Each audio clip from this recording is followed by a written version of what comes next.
One. Hello, ladies and gentlemen, and welcome back to another exciting episode of Delusions of Grandeur.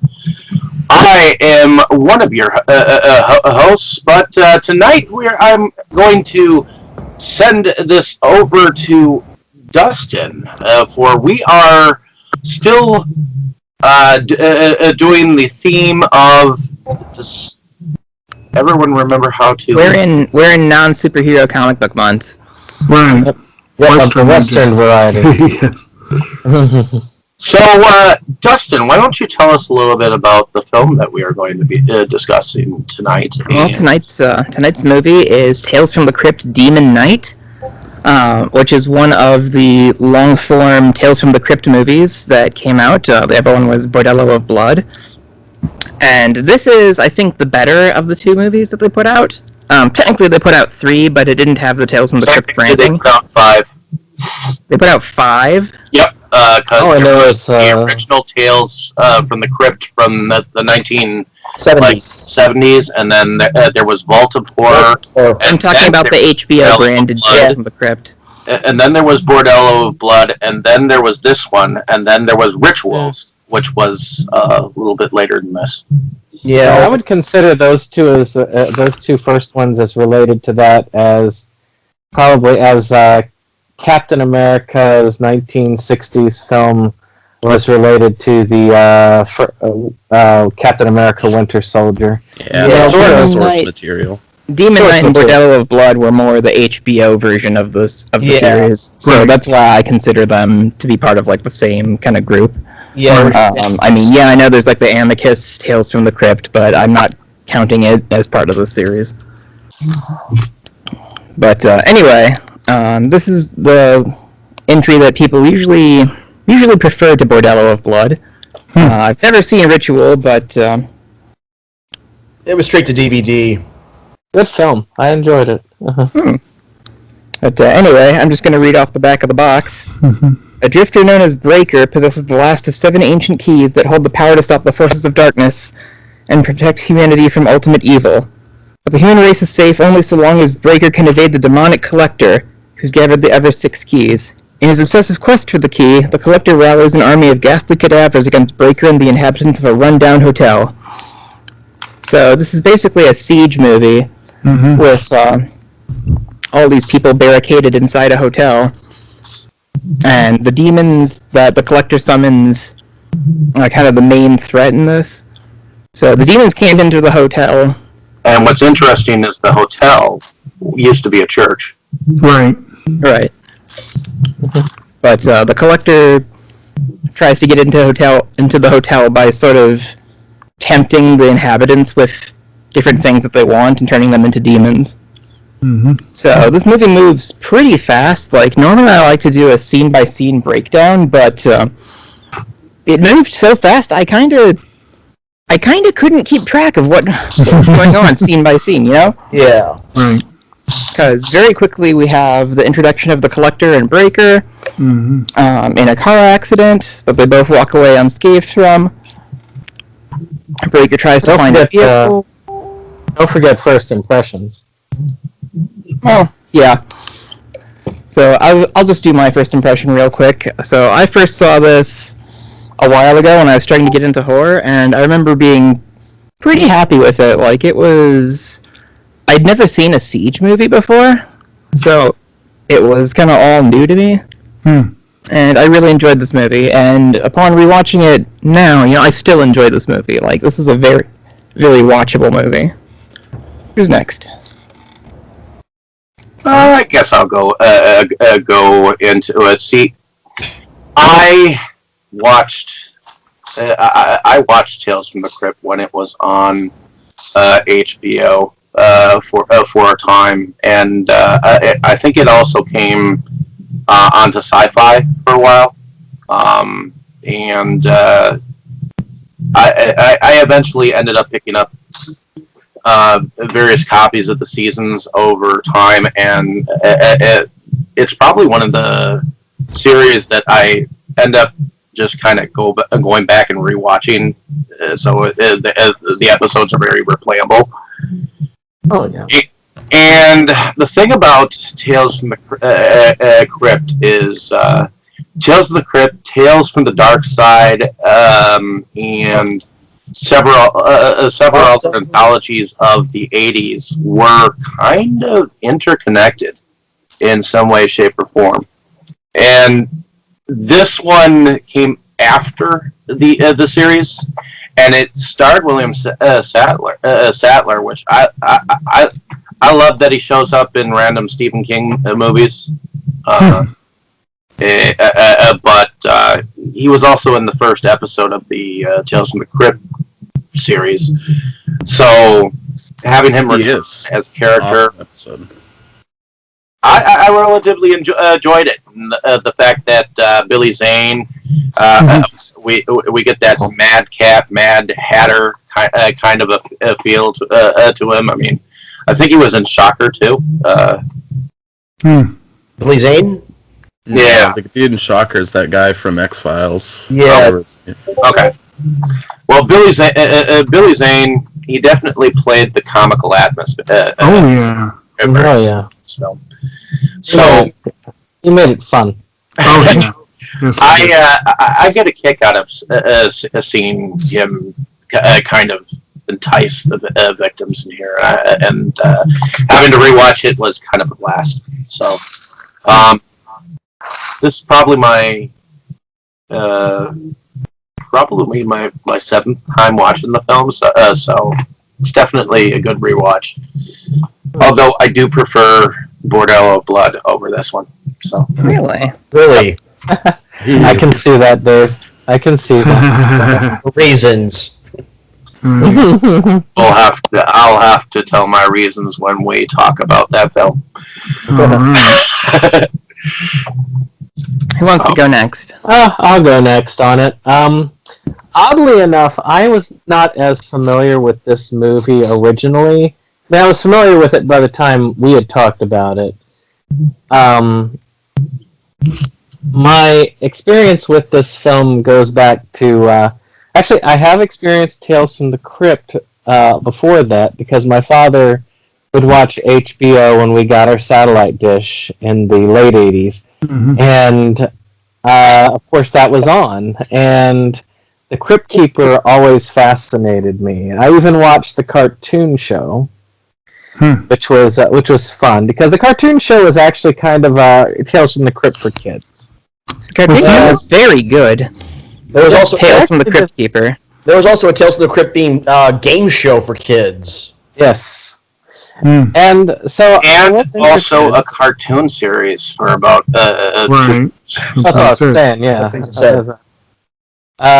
But I was reintroduced to this when I came across a double feature of this and Bordello of Blood, and my wife had told me, "Oh, Demon Knight, we've got to watch Demon Knight."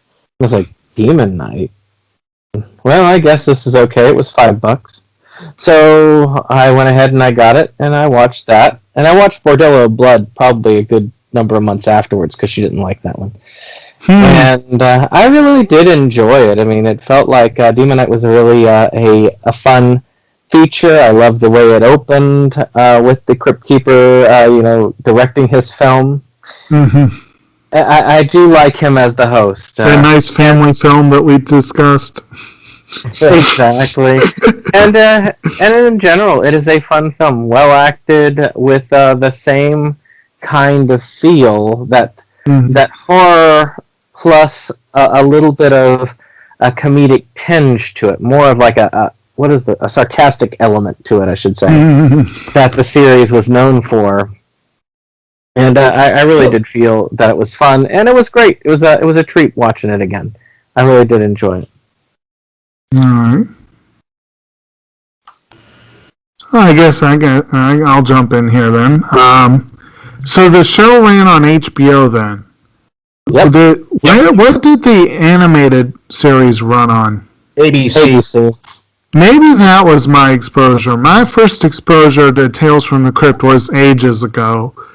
But we didn't have cable, so unless I caught it at a friend's house, it must have been the animated series. I remember seeing bits and pieces. That's all I remember. So this is my first exposure to the movie. It's not exactly my first exposure to the Crypt Keeper or the Tales from the Crypt. Like, I recognize that laugh. I was like, I have heard that laugh before. So I came in it kind of blind, but not entirely. And my understanding actually is that this one kind of barely fits the theme, because I don't think this episode was based on a comic. It's more like the general series was. But this, I have to say, and of course, and contrary to Dustin, obviously this was not my first Siege movie, because I mean, heck, we've covered From Dusk Till Dawn on this channel, and this it reminded me a lot, not just From Dusk Till Dawn, but also reminded me a little bit of Feast and maybe a couple other movies like that. And I enjoyed it more than I expected to. I would give 90% of the credit to Billy Zane, who is freaking awesome in this movie. Indeed. he was hilarious. He was perfect for that role. And yeah, you could see how people would actually be tempted by what he's doing. But he's also just having fun with it. And I always love it when people when they're having fun, when they're having a blast playing a character, oftentimes it comes through, and that can help lift a movie up sometimes. And a lot of the other stuff is interesting, seeing Thomas Hayden Church in a much younger role, and CCH Pounder is one that I always enjoy seeing. There were some good folks involved here. And it was generally much more entertaining than I expected, and not as heavy on the gore and craziness as they could have gone. So, yeah, it was good. I mean, they certainly did some delicious gore in this, and there was effects, but I think the tone of the movie helps it not be as disgusting as maybe it could have been. What's that, Brandon? Or as the rednecks would put it, sex and violins. Exactly. Yeah. I could have seen Billy Zane whipping out a violin and playing that in one of those scenes, and that would have probably just made it that much better. Yeah, I agree. So this is one that definitely I saw a ton as a kid. I grew up on Tales from the Crypt pretty heavily and watched it as often as I could, and this was a frequent rental because it just rocks. It's not really like true to the typical format of a Tales from the Crypt comic, because this is them just doing a big fun movie instead of half hour 45-minute episode or whatever. So it does lack where that's concerned, but it's got those Crypt Keeper bumpers, which I think is probably my main takeaway from it this time. I saw him so often as a kid that I think I kind of took that part for granted. Like if they'd left that off, it would have drastically taken away from the Tales from the Crypt vibe of the entire thing, and that opening bit's pretty memorable, if you know what I mean. I'm sitting here thinking that you probably wished you could have seen that movie too, right? Yeah, it looked fun, man. Dude's like, sticking to the staircase on the way up and shit. It was good times. I just love it, man. It's probably one of the best, easily one of the best Siege movies, as Dustin put it, from that time, for sure. And I still think it kind of is better than a lot of the ones we've got since. I mean, I like Feast and everything, but for my money, this is just more fun of a movie, Billy Zane, I was always a fan of that dude. I like it when he's, evil and slimy, and, I like to think that there's shades of that in a lot of his characters. I mean, look at him in Titanic. He's an absolute douchebag in there. Well, one of the most recent ones I saw was in the Arrowverse. There was Legends of Tomorrow, where he played P.T. Barnum, and we all know P.T. Barnum was a piece of work. And Billy Zane he's fun when he's being bad, and this is a great example of that. And I guess another thing I took away from watching it this time that I'd kind of forgotten for a while is it made me, for some reason, remember that show Invincible that he used to do, where it was like martial arts superpower stuff. It was pretty bad, but I mean, I knew it at the time and still watched it for whatever reason. Did play the main character of the remake of The Phantom. Yes, he did. I never did see that. It's best left alone, but if you watch it, just have fun with it. This one's hard to not have fun with, though, because there's just, like Dustin says, it moves so quick. It's action-packed from pretty much start to finish. Great cast of people up in there. Fun dialogue, fun jokes. It's jokey without being, like, full on. Yeah, it's not trying to be like some spoof comedy. It's still a legitimate horror movie, but it does have some yucks up in there. So I love it, man. Wore my VHS out of it as a kid. Bordello of Blood, I guess I kind of always definitely neglected in favor of this one as well. Would be interested if you watched. What's that? I would see Bordello of Blood on Comedy Central. Like I would always catch like 5 or 10 minutes of the ending. Oh, wow. Yeah. I think it was because of Dennis Miller. Probably. Yeah, I mean it's worth a revisit, I think, because it's been ages since I've seen that one. But this one I try to come back to, at least every couple of years, because it is just a fun movie. Great effects up in there. Soundtrack's pretty killer too. Remember that? Oh yeah, very good soundtrack. Yeah. Oh yeah. We need to do a horror comic month. That would be fun. It would be. Yeah, we but could I don't know. Love it. Tales episodes. That would be interesting. I'm down for all of that. Forrest, what was your first impressions of this? All right, so for me, this is not the first time I've seen it. Tales from the Crypt. It was one of those for me growing up. I actually didn't watch until I was a little older, but it was like one of those things that was just so ingrained in pop culture, like Freddy or Jason, that you knew what it was without having to see a single episode. And I remember seeing an ad for Demon Knight on the back of a Batman comic when I was a kid. That was actually how I became aware of it. Everywhere. Although I didn't see the movie itself until I was an adult. I forget if I rented it or if it was just on a streaming service.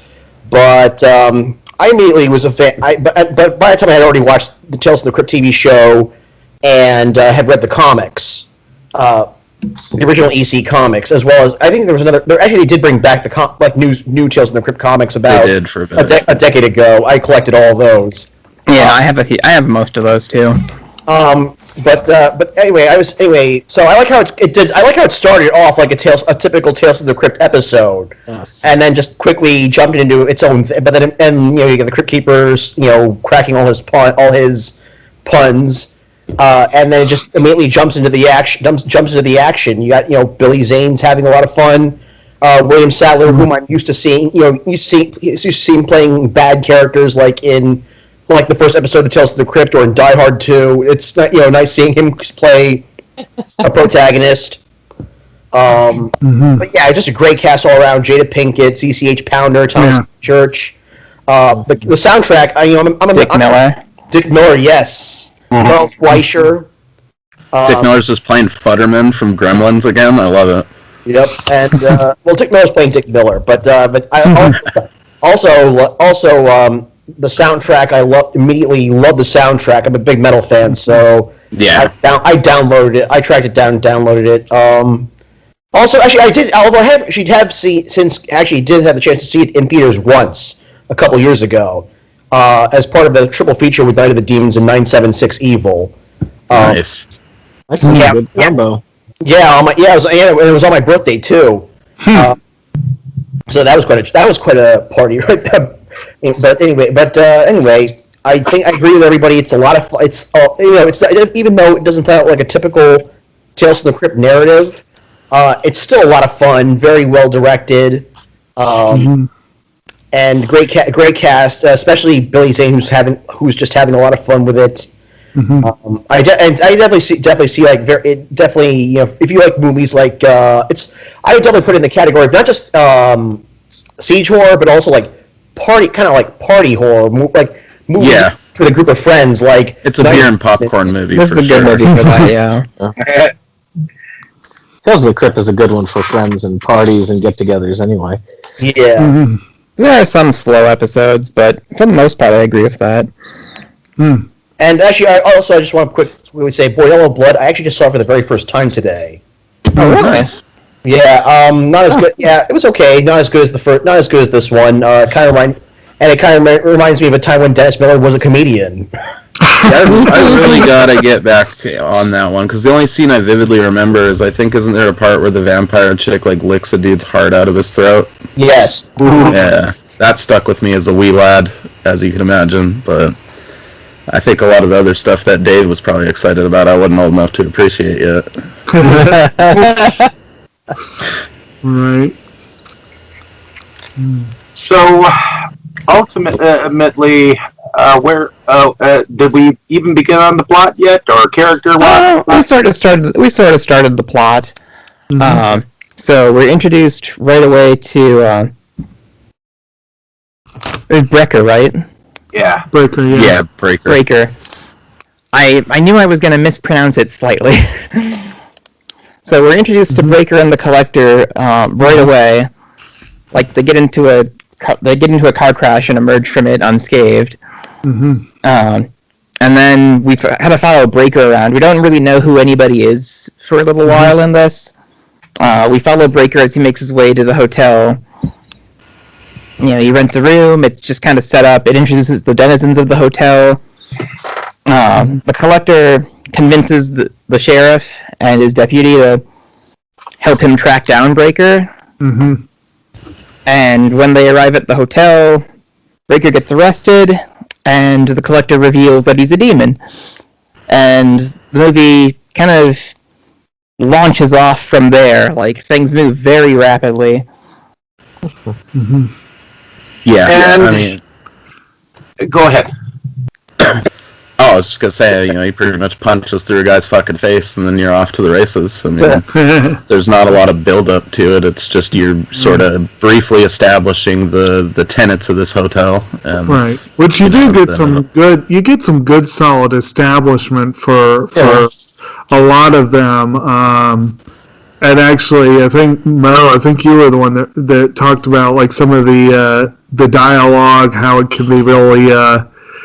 It was pretty well written. There were some very amusing lines, but some very good double entendres and that sort of thing. But some throwaway bits that aren't even part of main dialogue, but are still hilarious. Like when that fucking roach dude says that he wants bits of panties in his salad as he's walking upstairs. Right. I want pieces of panties in my salad when I'm eating. I love it. Like some of the introduction to Cordelia and Geraldine and kind of way their particular roles and whatever, like Geraldine being kind of the no-nonsense, kind of doesn't want to take any crap off people, and Cordelia, well, she's a hooker, basically. I love the dialogue with them. Are my sheets done yet? They're downstairs, and they couldn't get all those stains out either. Damn guacamole. It's like, yeah, that's what the stains were. Well, this is Jada Smith, Jada Pinkett, yeah. Will Smith, yeah. This is gonna be one of her earliest roles. Yeah, it was right after she did Menace to Society, but before the Nutty Professor. Right. Oh, and definitely before the Matrix role. So. Well before that, she wasn't even in the first Matrix, was she? Like a year or two, Yeah, I think the thing that I feel like the first thing I saw her as an actress in was that Scream movie she did. But well, Nutty Professor was mine. Yeah, I actually really did like that they had her character as sort of the other protagonist in this. I mean, a film from that time period, it's great to be able to look at that and say it doesn't matter who it is and have her be the next carrier on of the of the thing, of the holiness. That's kind of cool. Apparently that was good on the filmmakers, because the producers, I read, they wanted Cameron Diaz or something, and it was like, no, we want Jada Pinkett, and it's like, yeah, that would have been a different movie. Anybody else doing it that way? Because it was really well done in that sense. Yeah, but yeah, and you got Brenda Bacchus, Cordelius, the one who runs the place is Irene's, played by CCH Pounder. Uncle Willie's your Dick Miller character. Yeah. Love Uncle Willie. We have the villain from George in the Jungle. Tom Payne Church. Yeah. Oh, is he in that movie? Yeah. The aptly named Roach. Everything about him is just perfectly sleazy, like that mesh shirt under that fucking Hawaiian button up. That's just that's stripped for days. I love it. Well, wasn't he also in the movie Sideways that we? Yeah, Sideways. Yeah, he's the lead. Yeah, he does a lot of characters that kind of straddle the line. Like, I thought he was one of the best things in Spider-Man 3, but here he's an out-and-out villain. He's just a piece of work. Like, it's like I almost wanted to root for Billy Zane, but I did not want to root for Charles H. Yeah, well, they made him seem like such a... He felt like more of a villain to the movie than the actual villain did, because nobody really liked him, but, you could actually go with Billy Zane. You can see where he can do that seduction to where he can actually... And that's part of the thing, is that he seduces the people with an offer, they accept the offer, and then he takes their souls, and they turn to demons. Makes them an offer they couldn't refuse. So, and he's the kind of person that you can tell, like, no, I could see this guy making an offer and making it tempting for people. Mm-hmm. Now, if Roach would try and make those offers, nobody would take him up on it. Yeah, you knew he was going to be trouble as soon as they found him with those jumper cables hooked to his nuts. Like, oh, yeah. The nipples are smoking. Yeah, I had forgotten about that. That was weird. See, now that was a part that was like Bordello. Dude, and that's another part with super weird, like, side dialogue, because when they're walking in there, when that cop's, like, coming over or whatever, he's talking about this time that he was, like, all constipated because of taking Quaaludes. It's just so fucking random. Like, alright, that's a thing to talk about, I guess, while that nipple play is going on. Why not? Yes. Whatever floats your boat, right? No, I guess in this small town where it doesn't seem like there's much of a population to begin with, except for what's in this hotel, I guess there's nothing much else to talk about. And you also have Wally, the postal dude. It's played by Charles Fleischer, yeah. They did have a town in it. It's just that it was... I liked how they basically illustrated it. It's like, town, no. Not that way. There's nothing that way. And basically showing, yes, town is that way, and that's the only thing you've got. Town here, nothing. Was there a welcome to Wormwood, New Mexico? Mm-hmm. At least that was the sign that I saw as he was coming up into the hotel area. I've always wanted to take a trip out to those areas of the world. I'd just like to take a road trip across the United States to see those long empty spaces. I need like a good book or something, but it'd still be kind of fun to be able to see it. But not the Texas chainsaw houses and stuff like that. Those can stay home.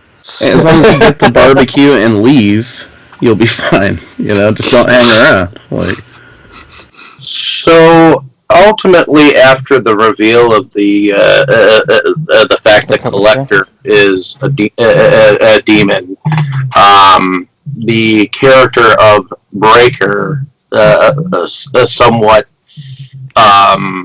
reveals eventually that he is kind of like a fighter against this evil that spans even to like the beginning of creation, I guess. So yeah, he's the keeper of this artifact that if the demons get a hold of it, they can plunge everything back into darkness. What does everybody think about Breaker? Oh, it's badass, dude. I mean, I always get a kick, probably because of Captain America and shit when I was a kid. Mm-hmm. And my grandpa being in World War II, so anytime I see like World War I, World War II stuff, and they connect it to modern times, I'm hyped. I just, yeah, immediately it gets an upvote from me for that. And I like the idea of it being like filled with the blood of these holy folks or whatever, and they can use it to seal off the doorways and stuff. Yeah. It added like an interesting level to, because when you see zombie movies or these siege movies, typically they're trying to figure out how to board the place up. And with that, he could do it, but then they had to find like every possible entrance, you know. So that just added a cool element to it that I've always really thought was neat, you know. Plus, it adds in the effect of if they get forced through it or run through it too fast, they just fucking explode. I just thought it was cool how much blood that thing was able to hold, you know. Look at how much blood. I was trying to think, what year was this film done? 95, I think. Yeah. So, I mean, there's a lot taken from this that kind of falls along the lines of Night of the Demons, Evil Dead, those type of films where you've got a lot of possession. For sure. You've got a lot of the, and almost a wacky possession in a way. Yeah. Not quite as over the top as Raimi's possessions. No goat demon here. But still, it's pretty over the top. So and the way the effects are done is definitely, some of it feels like directly nodding to shit like Dead Alive. A little bit, you know. I thought it was a little bit of a thing in there too, I suppose. You know, it's got some cool elements in it. I've always kind of looked at it as like a kind of better version of that movie, Lurking Fear, which I actually just got buying the Full Moon movies recently. I used to rent that a lot as a kid, like around the same time. I think it came out maybe only like a year before. And same kind of deal. They're like holed up in this church against these creatures that like live in the graveyard or whatever. So different premise, but similar movies. And this one kicks its ass many times over. It's just crazy. Yeah, I can see that feature with Night of the Demons. Though it would be even cooler if you did the third film was Evil Dead. I think those three would have been amazing together. Yeah. Oh yeah. Good times. But yeah, man, it's a solid intro. I mean, as soon as he gets like his hand unstuck from that head, which is just a very subtly funny thing there, you know, he punches. He got it stuck in there good, like the Pringles can scene at first, you know. Yeah, that was kind of interesting. It's like he shows up and just starts talking to the cops, and they just let him do his thing, and it's like you don't know how much of that is because he's, you know, a demon, and how much of it is he's just one charming dude. But the cops just let him. He rides along to while they're doing their investigation. You know, they don't freak out that this guy's. They're surprised he survived the accident, but they don't like freak out over it. But then, you know, the chief cop seems to at least sort of trust him. He shows that he doesn't fully, but it's sort of right up until the moment that he just like. I believe he just straight up says, like, oh, okay, I'm getting tired of this or something, and just punches his right through his face. He's like, okay, shit just went down. Dude, I love when when he hits him with the key or whatever, and then he jumps through that window and he throws off his hat and his duster, and he's like, enough of this cowboy shit, and he does like this. I cannot at all replicate what he says right there, but it kills me. It is quite the quick monologue. Yeah, they have it listed on. I don't remember where it was. I just remember seeing it. We can't basically just makes fun. He totally burns the redneck stuff, like, and then he cuts his hand, and he's like, "This property is condemned," or whatever. I always liked that line too. And those creatures growing out of the ground is amazing. You know, I had to rewind that a couple of times and just watch the slimy effects on it. I really enjoyed it. I how he pets one like it's a dog. And gives it a kiss on its little bald-headed baby skull. He definitely it goes into his role, no holds barred, at least as far as I'm concerned. All right. Yeah. Oh, okay. Well, this was the rant. Humans, you're not worth the flesh you're printed on. Fuck this cowboy shit. You fucking hoe down, podunk, well them there, motherfuckers. All you had to do was give me the goddamn key, and then we could get on with our lives. All right. That little this house step is that he's hereby doing while condemned. he's doing it. Yeah. I love it. Well, I mean, this is a job. I mean, that's all it is to him. He talks about, like, later in the movie, you know, this is, I was going to get a promotion for this. So, you know, that's what it is. It's a job for him. And as far as he's concerned, I mean, he doesn't have a personal stake in it necessarily. It's just his career, just another day of work. Well, in a sense, he's kind of a reaper because he's trying to collect souls, you know. Mm-hmm. So, to me, if you look at it from that angle, where he's just a simple errand boy. Yeah, That's the devil. they do I like when stuff like this does, like, I guess you could call it a religious slant, but without going full-on biblical with it. The way it's all delivered very much reminds me of, like, Spawn and stuff like that, where it's, you know, it's there as a loose framework, you know. Yeah, they're not trying to, like, teach you the names of a bunch of demons and angels or any shit, you know. No. Yeah, just be very careful of who you make a deal with. Exactly. And he straight tells you, you know, it's like one of the times where he's trying to talk, so he's like, "All right, I know what you're thinking. You give up your soul, you turn into a demon, you look like shit. Where's the payoff, right?" Like any demon, he lies. I mean, that's the thing. You can't trust the deals he makes because he doesn't hold up his end. He's a liar. Right. That's Sometimes the devil you know is right. a little bit slicker and more human looking than you might think. Right. Oh, the devil we know in that one would have been Roach. I don't know. I think he's more. I think he's worse.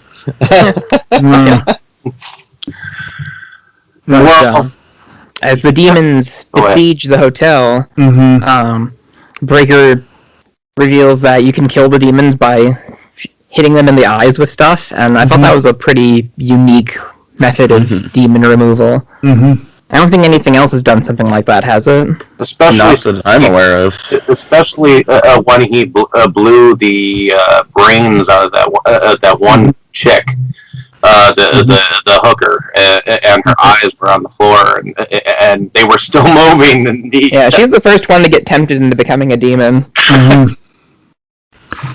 And it was interesting that there was such a backlash afterwards. Like, there'd be an explosion, and you had to be careful not to get, blown back by it. Yeah. Well, kind of a missed opportunity to have that infect Wally when he got hit with it. Like, I think that would have been neat, but still, eye lasers or whatever blowing people away. It's pretty awesome.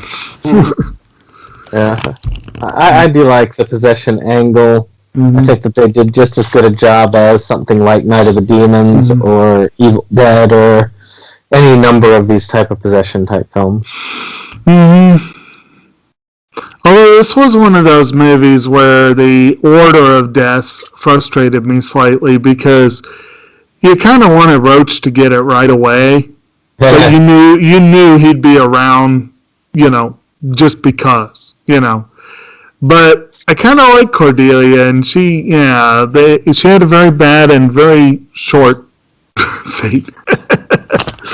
Oh well, such is life, right? But dance with the devil in the pale moonlight. Exactly. And ultimately, after Cordelia, I think that's around the time that the kid went missing. Yeah. Well, they're trying to escape the hotel. They find a mine shaft in the basement, and they try leading through the mine shaft, but the demons are in the mine shaft, and they find a kid and his family who's been possessed. Technically, they are recommended. I mean, the guy is like, look, we just hunker down here until morning. You gotta trust me. And Roach is the one that kind of pushes that. We need to escape. Again, God help him, he is definitely the one that drives the narrative. That's true. Well, that's why you knew he was the going whole to reason last. why the people listened to Roach is because he basically said, "Well, you've already done a bang up job of doing everything so far by getting us into this situation." Yeah, I because think the he comes Cordelia back- thing gets nuts. Like, she kills Wally right there, and then she viciously rips off that main, like, hotel lady's arm, which, Yeah. wow. She, like, compound fractures it and then twists it off, and Right. shit's just gone south fast since this all kicked off. You know, yeah, he's got his blood jar, and he's sealing up the entrances, but they're still getting torn up. So I might have been inclined to try the mine shaft initially too. I don't know. This comes right back to that phrase that was just getting kicked around, the devil you know. They all know Roach is a prick and they don't want to listen to him, they can't trust him, but they know him. They never seen this other dude before in their lives, so... yeah. If they just listened to Breaker, they probably would have been better off. Yeah. They probably would have been, but it is what it is, and they ended up following Roach's advice, and of course, bad advice always kicks you in the butt in the end. But, what do you all think about the ideas that the collector brings to these people to try to turn them? Oh, like his awesome Freddy Krueger segments. Those are a good time, man. Especially Uncle Wally's or whatever Dick Miller's character. I really enjoyed that. I like that one the best because to me it was the most tempting because he's an alcoholic, and you can tell that he really wants to say no, but he can't. It just he doesn't have the power anymore. Doesn't have the willpower anymore to say no. And I thought that one itself was the most interesting out of all of them. And Billy Zane looked like he was having fun doing like the little Cabana Boy bartender thing back there with the cigar and like shining bartender there. Yeah, I also found it, on a very like movie making level, interesting to think about how much like random B-movie talent is in that crowd of topless chicks. Because there was a couple that looked vaguely familiar as he was going through. Baywatch. Yeah, that, I'd like to see their IMDb's, if you know what I'm saying. Well, yeah, like some of them, like actually a few of them had kind of a Sexy Times vibe to them. The what he tried to do with Geraldine, and if I remember the one with Cordelia, they had a little bit of that vibe. The Uncle Willie one reminded me of he was probably watching like Girls Gone Wild, kind of one of those videos or something, kind of spring break kind of thing. Those infamous commercials late at night. Right. Almost. Oh, I don't remember those. Almost had a Bong World vibe, actually. A little. It did. A little. E.B. would have been right at home in that segment. Dude, they missed an opportunity to have Billy Zane wander through that strip club in Evil Bong. I'm sure they could have afforded them by the time they made that movie, too. So when they put the next one up for Kickstarter funding, maybe you should hit them a bunch of money and say, "Hey, use this to." Oh yeah. But we before we get too far along, you talk about the mine shafts, Dave. That was brought in by we got to give a mention to the best character of all, Geraldine's cat. It was I was freaking Breaker out and causing a little bit of friction. Like, no, he's not possessed, But he was like, where'd the cat go? Where was it? Oh, there's mine shafts. Yeah, so they didn't know about that exit. So yeah, that was it could have been a lot easier for them, as you guys said, if they didn't go down in the shafts, but. That did, again, that was one of my favorite, kind of a dirty line, but one of my favorite lines. We got the part where they're at the dinner table and Cordelia is kind of strewn across the table, yeah. and the cat's up there eating. And I think it was Irene calls out "Get that pussy out the table!" And Cordelia gets up and slinks away. Yeah. I meant the cat. Yeah, that's classic. It's good time. I think that's why I specifically remember this movie specifically for that line, a line that she says. So She's got some good stuff in there. Another really good part is where she holds out that stump to Billy Zane, and he's as he's offering her arm back on that snack platter. Right. And she holds out the stump, and he says something like, "I can make it happen," and she's like, "No, that's me giving you the bird," or whatever. It's stupid, but it's great. Right. I'll get back to you later. As he says. Right. But Yeah, no, the I whole can't temptation imagine it. element is just rad. I mean, it's easy. It's cooler than them just getting infected by being scratched or eye blasted. So I suppose that's why they maybe left stuff like that out. Mm-hmm. Sorry, go ahead, Brandon. No, I mean, that was basically all I had to say on it.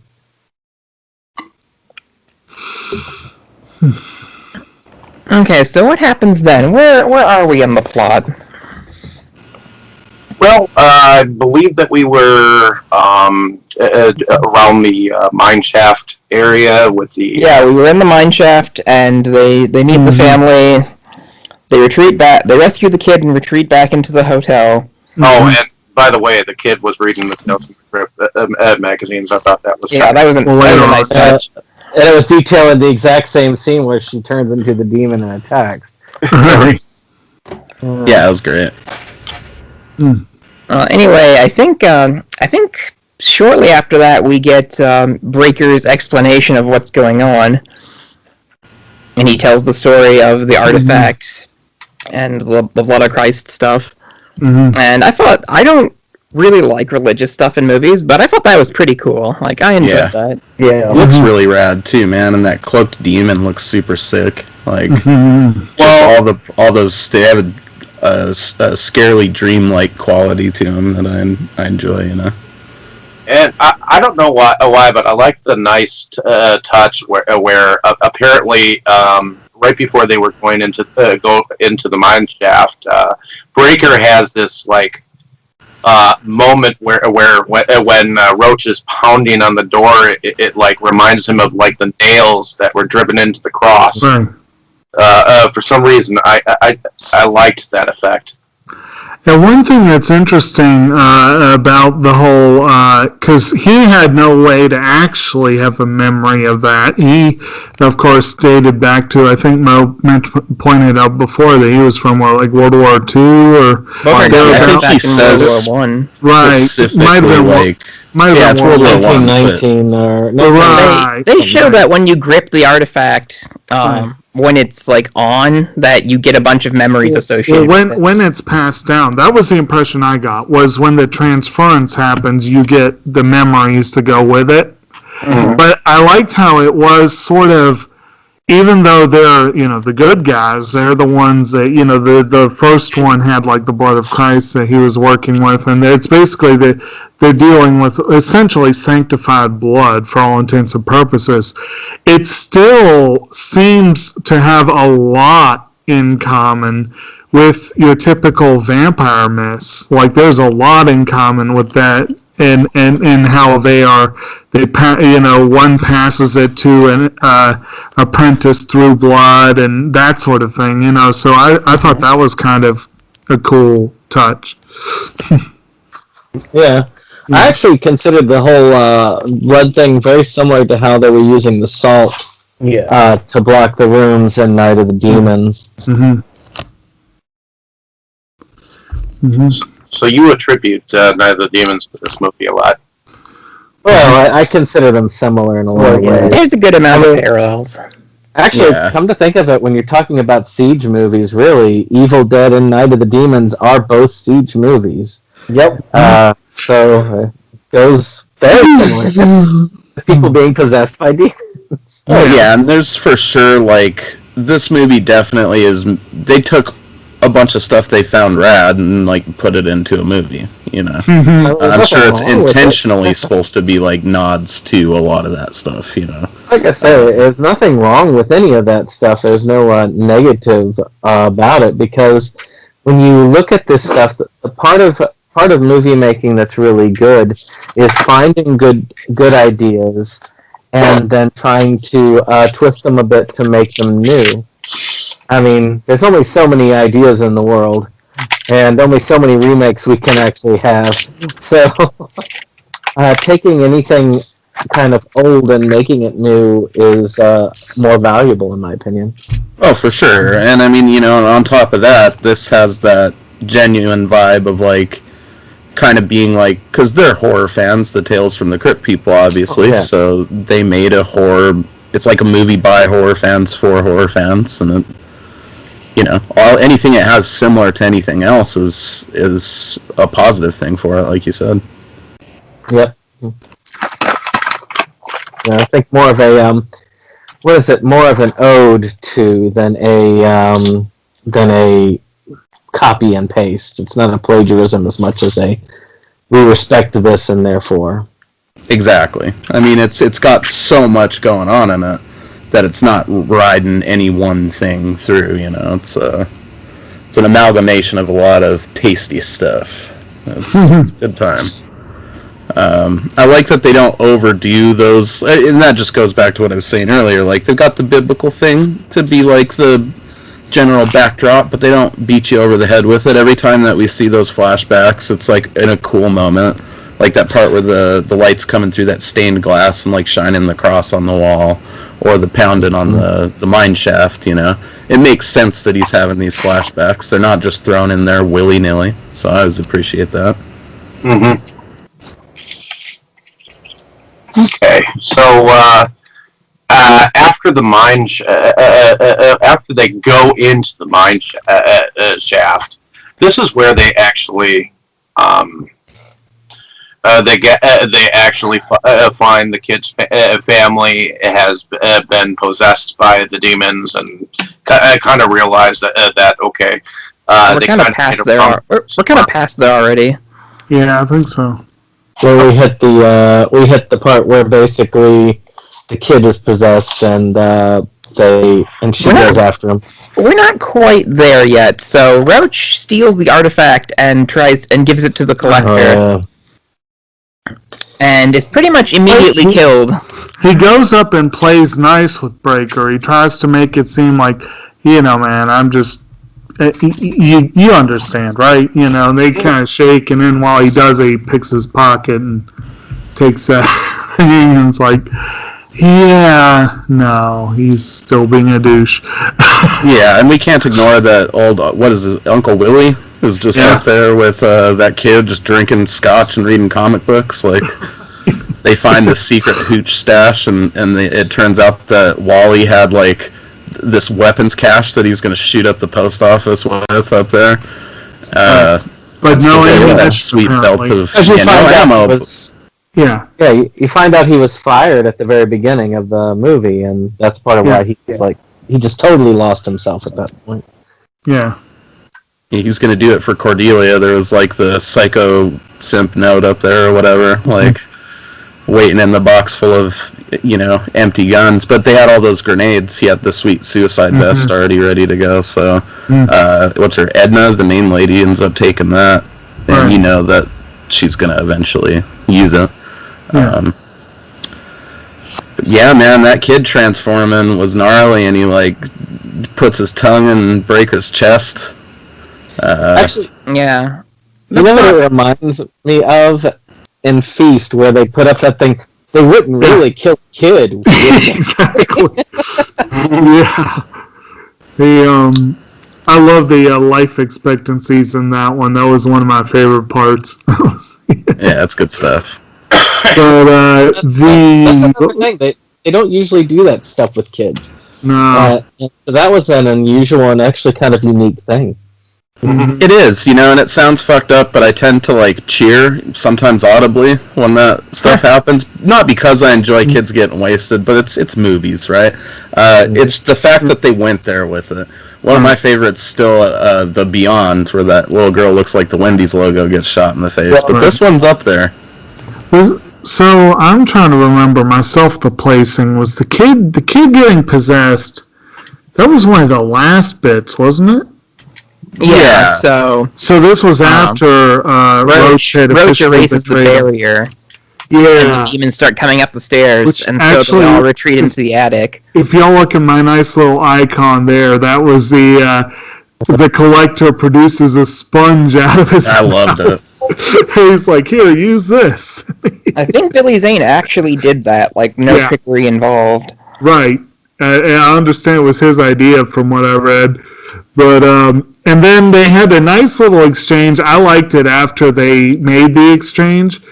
And Roach, ever the dick, says, Vaya con Dios. Go with God. Great thing to say to a demon. But Billy Zane hits him right back. Vaya con Diablos to you too, sir. Yeah, it was classic. Yeah. It's like, yeah. I still can't get over how charismatic he was in this part, because it's insane. Because you just can't help but like him.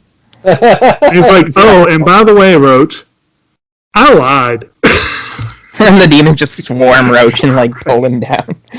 There was some good splatter in there, but I did kind of feel like that was one of the only areas in the movie where they skimped a bit on the gore. I wanted to see Roach get torn apart, but they made up for it in plenty of other areas, so can't couldn't complain happen too to much. a nicer guy.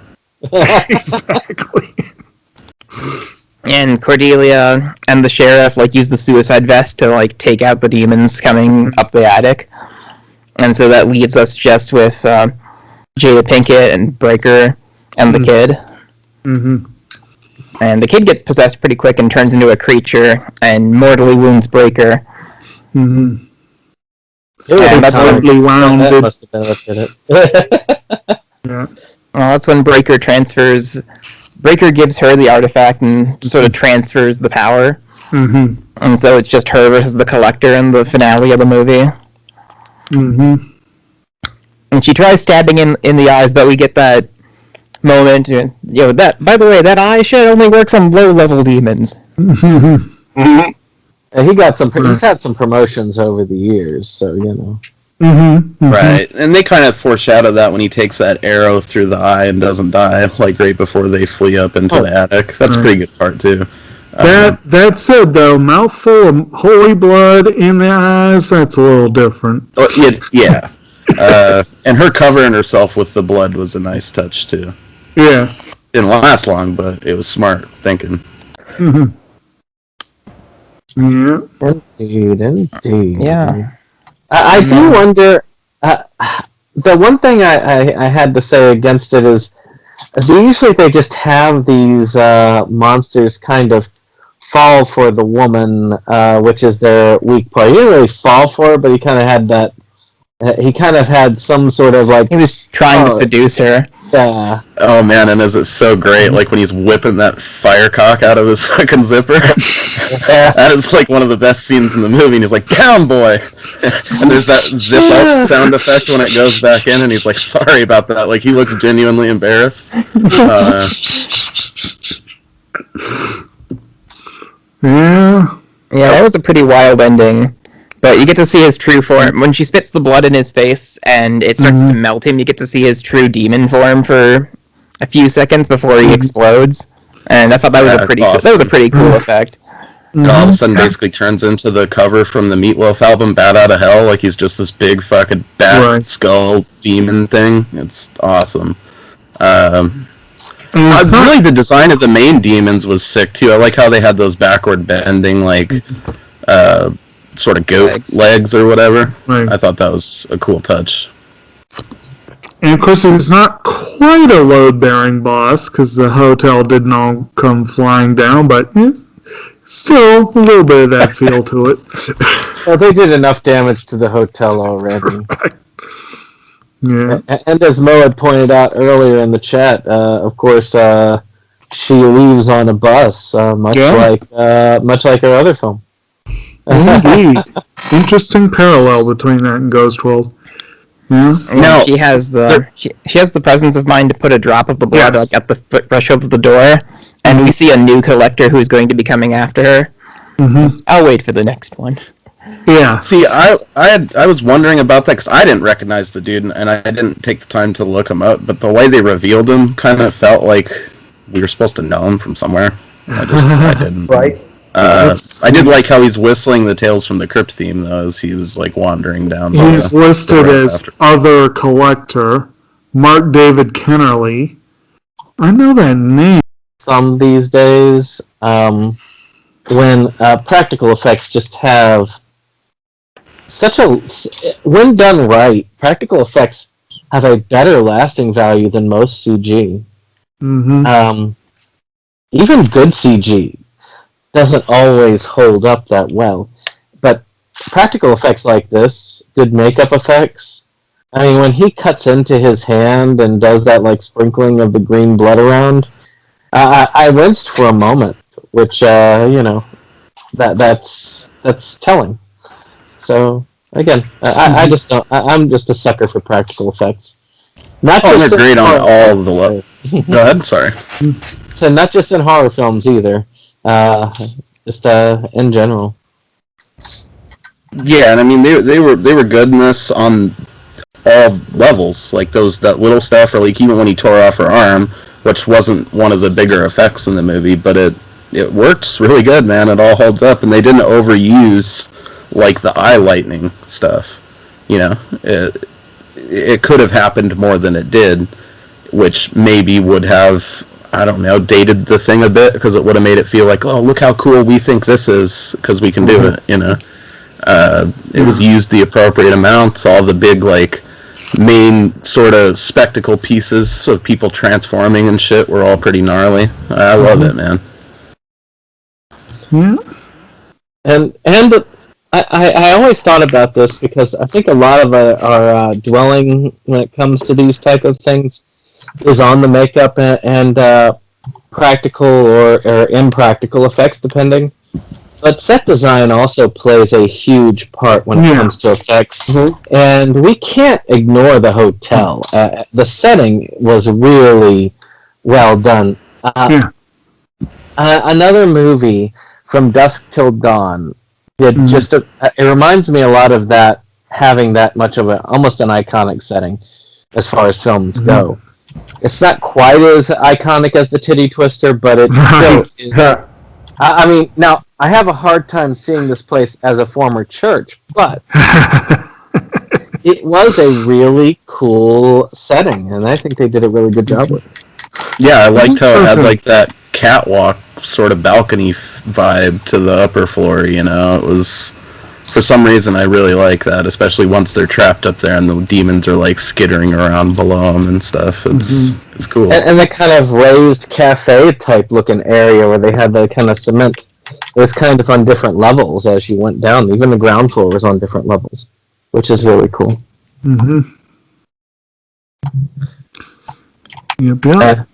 It's my fault for getting into the Oscar mood that I'm thinking of other aspects other than what we normally talk about when it comes to the... Oh, no, I mean, we want to cover all of them. And again, the hotel was a character in itself, you know. You guys talked earlier about the music as well. That's another pretty excellent aspect of the production. The use of music in film. Great example. They used songs to excellent effect to set the tone and, make certain scenes exciting when they needed to be. Overall, I think this one had decent production values. I mean, this has great music. Yes, excellent, kick-ass music. Even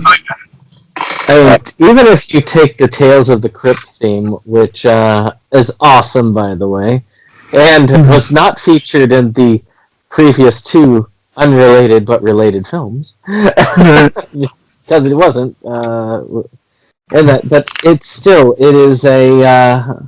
I like the Tales of the Crypt theme. I when I listen to it, and keep in mind this is from a person, and I'm probably one of the few people other than maybe Jake here that did not like horror growing up or at all, and this theme still elicits good memories from me. So it's such an iconic theme. And then to have that with all the rockin' soundtrack, it's still I think it still holds up really well. Oh yeah. Mm-hmm. So is there anything else that we... Let's do favorites. Yep. So, it's kind of hard for me to pick. I'm sure somebody else also has the sponge as a favorite little moment. But I think I like the finale, like when Breaker transfers the artifact and, she outwits the Collector. Like, I enjoy that whole sequence. That's pretty cool. Mm-hmm. Yeah, it is a good one. He's like dancing around with her and stuff, and she's got the blood in her mouth, and there's that part where he's spinning her, and it looks like she's having a hard time keeping it in. Like, I like that little touch to it. What, have nothing to say? Yeah, that's a great part too, where he's like, normally it's like okay for a coy silence, but this is not the time, Like he wants her to argue with him because he's a fun dude like that, and she's just not giving it up. Oh yeah, he was enjoying his victory, which I guess the idea is, well, what was it, that movie? It's like, you got me monologuing, didn't you? Wait, Incredibles. Yeah, you got me monologuing. Just right there, she got him monologuing and took her out by doing that. My favorite scene, by the way, is the actual Tales from the Crypt scene at the beginning. I found it. I found it hilarious. I like the Crypt Keeper as a character. And he, I like the whole of it, having the creature come up the stairs, and then you turn around and it just like, you see there's no mask or anything over the face, it's just this guy over there. It's in general, for a moment there I thought, did I put in Bordello of Blood by mistake? And, because I had forgotten about it, and it's just, in general, I just like the fun of it. I think it sets off any of these films. It sets off the episodes amazingly when you have his introductions. It's not a Tales from the Crypt. In my opinion, it's not really a Tales of the Crypt movie without the Crypt Keeper. Right, and the way they use it as, like, setting it up that they're on this Hollywood set making this movie, and this is what they've done so far, or whatever, is what we're seeing.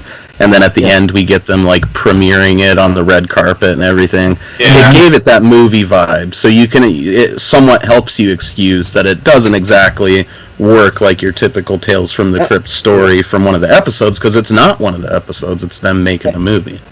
And yet it connects it to the TV series. And this comes from a person, by the way, who considers the original 70s Tales of the Crypt movies, one of the best anthology films of all time. Anthology horror films of all time.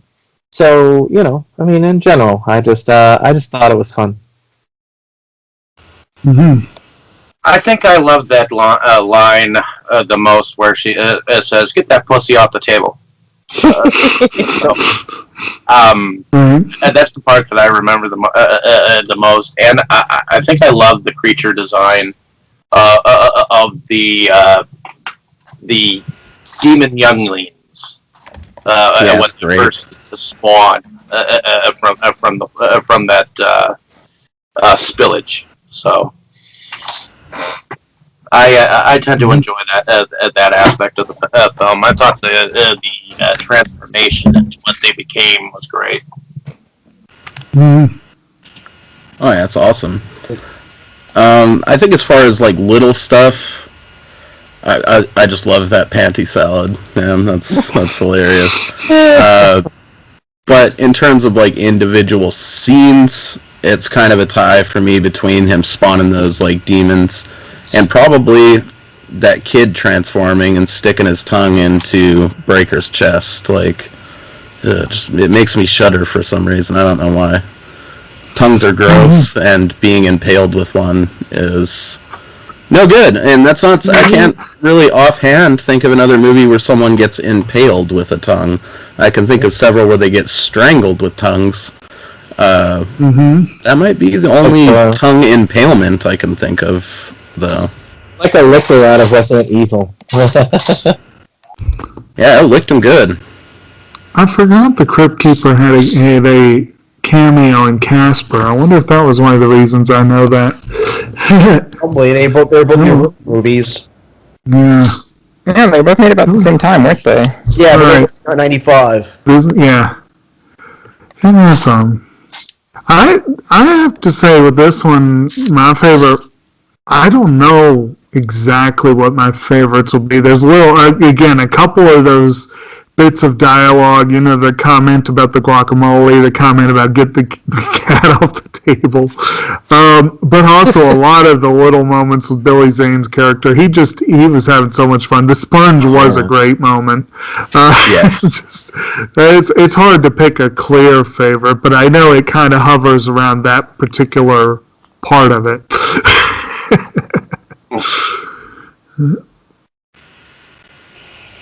Did everyone or is Everybody? Yeah.